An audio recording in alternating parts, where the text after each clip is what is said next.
پړومبه شپه چې کوم پولیس به په قبر کې راځي، رسول الله صلی الله علیه وسلم فرمایي بيدینه سړی ته په داسې شکل کې راشي چې دی ورته وګوري نو زړه د خولې نه بار وځي، او داسې کېنئ چې کېنئ نو د رسول الله صلی الله علیه وسلم تصویر ورته وښیي، ورته وایي ما كنت تقول في حق هذا الرجل، د دې سړي متعلق دی دنیا کې څه عقیده وه، دی چې ورته وګوري نو دی به وایي چې ها ها لا ادري والله که زه خدای پیژنم، دا پیژنې دا څوک دی والله که دی خو زه پیژنم. اوس چې د الله په دربار کې او د الله د پولیس په مخ کې ته ووایې چې زه رسول الله نه پیژنم، ستا به څه دي؟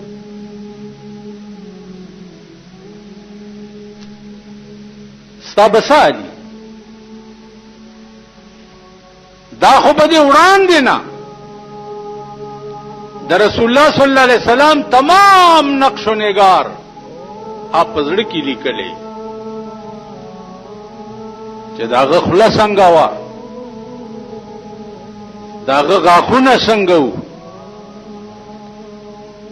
اوس زه تاسو نه دا جومات کې چې ناستې تپوس کوم د رسول الله صلی الله علیه وسلم غاښونه څنګه وو؟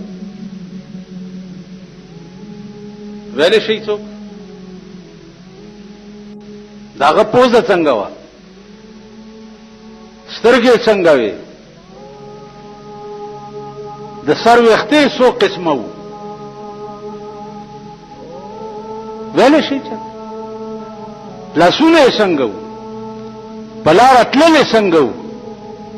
لباس یې څنګه وو؟ پټکې یې څنګه وو؟ څادر یې څنګه وو؟ د چهرې بناوټ یې څنګه وو؟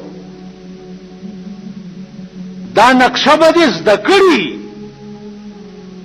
او په دې نقشه به مینې. اوس ته چې د کوم سړی نه پیژنې او دغه فوټو درته څوک وښیي ته به ووایې چې دا پلانی دی، وایي ټول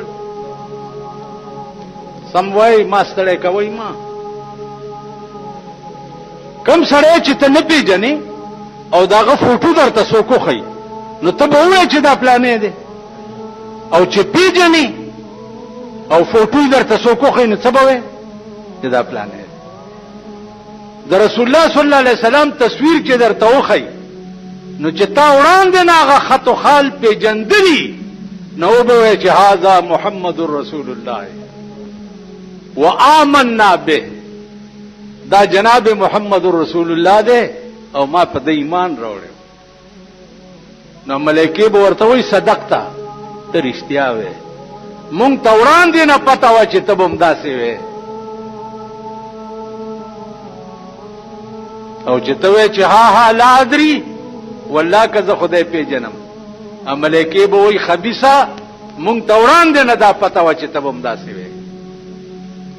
نو په دې قبر کې بیا په عذاب مقرر شي یا په لړمان مقرر شي تر قیامته پورې، یا قبر تنور شي او اور پکې بلیږي او دې پکې کله اور پاس راوړي او کله لاندې وړي، کله پاس راوړي او کله لاندې.